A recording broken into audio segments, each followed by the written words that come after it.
Hello student, आज हम research mythology के यूनिट नंबर 5 में लेक्चर नंबर 18 ले रहे हैं। टॉपिक है two sample test.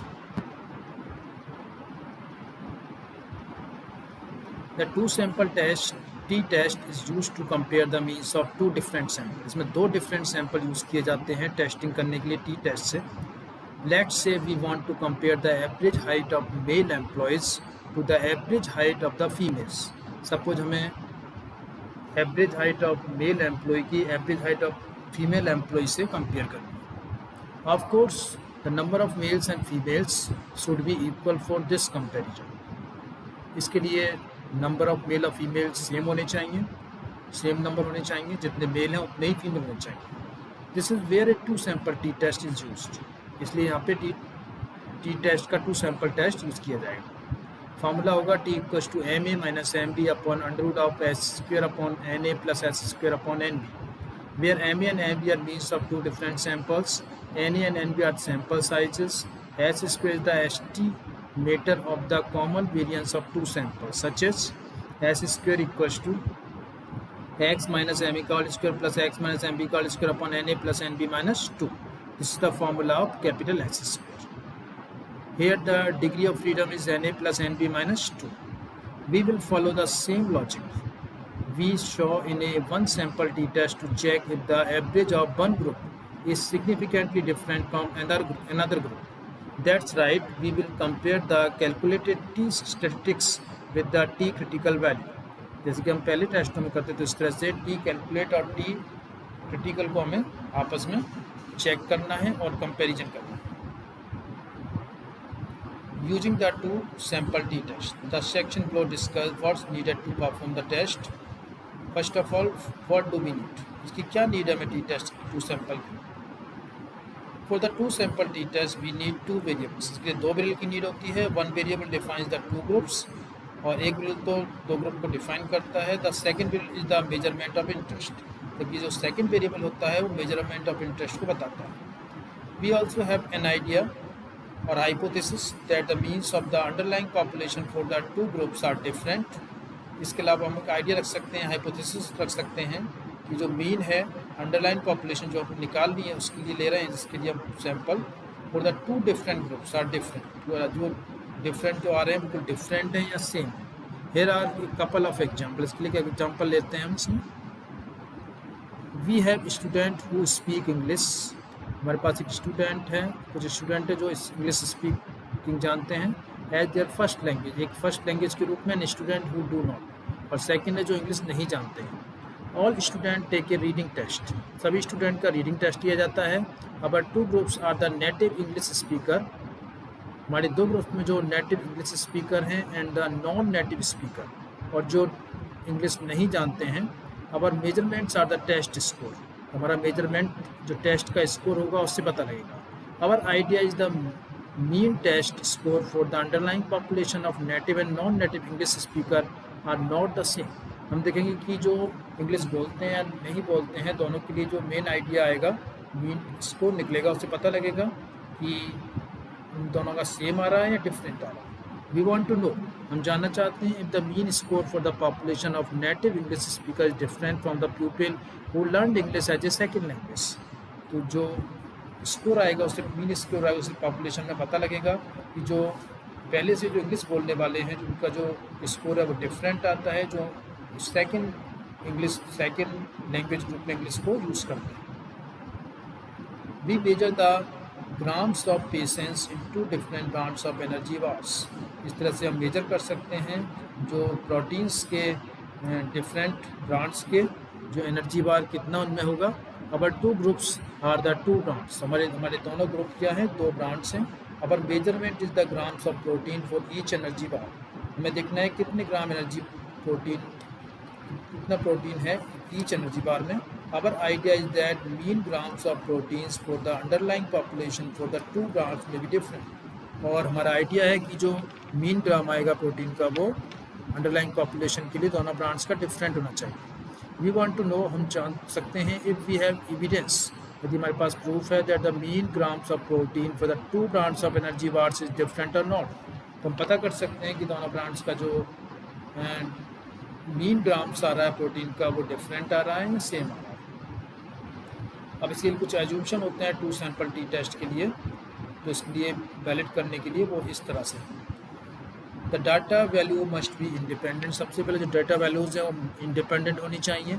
Measurement for one observation do not affect the measurement of any observation, यदि दो अलग अलग सैंपल्स के डेटा हमने लिए हैं तो दोनों अलग अलग होने चाहिए, इसलिए एक दूसरे पर डिपेंड नहीं होना चाहिए। Data in each group must be obtain bye random sample from the population, जो भी सैंपल लिए जाते हैं रैंडमली लिए जाते हैं पॉपुलेशन में से ईच ग्रुप के लिए। Data in each group are normally distributed, और जो उसमें डेटा होगा वो नॉर्मली डिस्ट्रीब्यूटेड होगा। डाटा वैल्यूज आर कंटिन्यूस, जो डेटा की जो वैल्यूज होंगी वो कंटिन्यूस होंगी। The variance for the two independent groups are equal, दोनों के जो वेरिएंस आएगा दोनों ग्रुप के लिए इक्वल आएगा। For very small groups of data it can be hard to test these requirement, यदि स्मॉल छोटे ग्रुप्स हैं डेटा के तो उसके लिए ये टेस्ट करना बहुत दिक्कत होती है, रिक्वायरमेंट फुलफिल नहीं होती है। Below we discuss about it two sample T test example. One way to measure a person fitness is to measure their body fat percentage, किसी भी पर्सन की फिटनेस को चेक करने के लिए उसके जो बॉडी का फैट का परसेंटेज है उसको मेजर करके पता कर सकते हैं। Average body fat percentage vary by age, जो बॉडी का एवरेज बॉडी का जो परसेंटेज फैट परसेंटेज होता है वो एज के अकॉर्डिंग वेरी करता है। But according to some guidelines, परंतु कुछ गाइडलाइंस में the normal range for men is 15 से 20% बॉडी फैट, जबकि कुछ में कि 15 से लेकर 20% बॉडी फैट हो सकता है मैन के अंदर।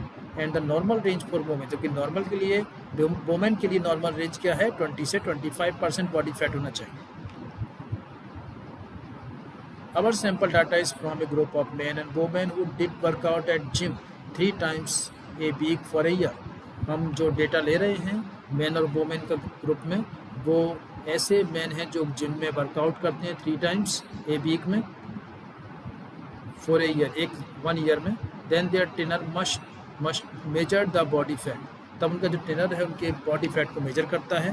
The table below show the data, इसमें टेबल बनाई गई है बॉडी फैट परसेंटेज के लिए है, टाटा ग्रुप के लिए, जेंडर वाइज मैन के लिए है और ये वोमेन के लिए है। तो मैन पे लिया गया है, ये वोमेन पे लिया गया है। You can clearly see some overlap in the body fat measurement for men and women in our sample, कि कुछ में सेम आ रहा है मैन में और वोमेन में, बट आल्सो सम डिफरेंट, पर कुछ डिफरेंट है। Just by looking at the data it's hard to draw any solid conclusion about whether the underlying population of men and women at the gym have the same mean body fat। तो इसको देख करके हम conclusion नहीं लगा सकते कि जो हमने पॉपुलेशन से लिया है मैन और वोमेन के लिए डेटा वो सेम मीन बॉडी फैट के लिए होगा। That is the value of statistic test, they provide a common statistically valid way to make decision. तो इसके लिए हम एक स्टैटिस्टिकली वैलिड टेस्ट देखते हैं डिसीजन करने के लिए, so that everyone make the same decision on the same test of data values। इसलिए जो everyone होगा उसके जो सेम डिसीजन आएगा same test of data values के। Now the checking the data, let's start by answering। It's the two sample t test an appropriate method to evaluate the difference in body fat between men and women। The data values are independent, सबसे पहले जो data values हैं वो independent है। The body fat for any one person does not depend on the body fat for another person, किसी एक person का body fat दूसरे पर्सन के बॉडी फैट पे डिपेंड नहीं है। We assume the people measured represent a simple random sample from the population of members of the gym. इसमें से हमने जो सैंपल लिया है वो रैंडमली लिया है किसी जिम में वर्कआउट करने वाले मेंबर्स का। We assume the data normally distributed, इसमें हमें जान के चलना है कि डेटा नॉर्मली डिस्ट्रीब्यूटेड है and we can check this assumption, और इस एज्यूम्शन को हम चेक कर सकते हैं। The data values are body fat measurement, data values है वो बॉडी के फैट का मेजरमेंट्स है। द मेजरमेंट आर कंटिन्यूस, तो मेजरमेंट है वो कंटिन्यूस है। We assume the variance for men and women are equal, हम एज्यूम करते हैं कि जो वेरिएंस है मैन और वोमेन का और इक्वल है। And we can check this assumption, और इस एज्यूम्शन को हम चेक कर सकते हैं। बिफोर जंपिंग इनटू एनालिसिस पे जंप करने से पहले we should always take a quick look at the data, सबसे पहले डेटा को हम क्विक लुक देख देते हैं। ग्रुप में बॉडी फैट परसेंटेज इस तरह से है, 0 से लेकर 30 तक के काउंट बताए गए हैं इसमें। मैन के लिए 14.95, स्टैंडर्ड डेविएशन 6.84 है, मीन है 14.95, standard deviation 6.84, standard error mean 1.19, 1.90, upper 95% mean 19.08, lower 95% mean 30. These are the data. For the group of women, body fat percentage is there, summary statistics, mean 22.29, standard deviation 5.32, standard error mean 1.68, upper 95% mean 26.10, lower 95% mean 10.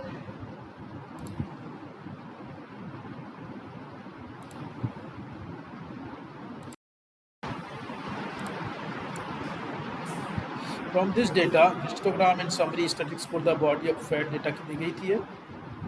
The two histograms are on the same scale from a quick look. We can see there are no very unusual points, outliers. The data look regularly well shaped, so our initial idea of the normal distribution seems reasonable. Examining the summary statistics, we see that the standard deviation are similar. This supports the idea of equal variances. We can also check this using the test for variances. Based on these observations, the two-sample t-test appear to be an appropriate method to test for different differential means. This is all in this lecture. It's completed. Thanks a lot.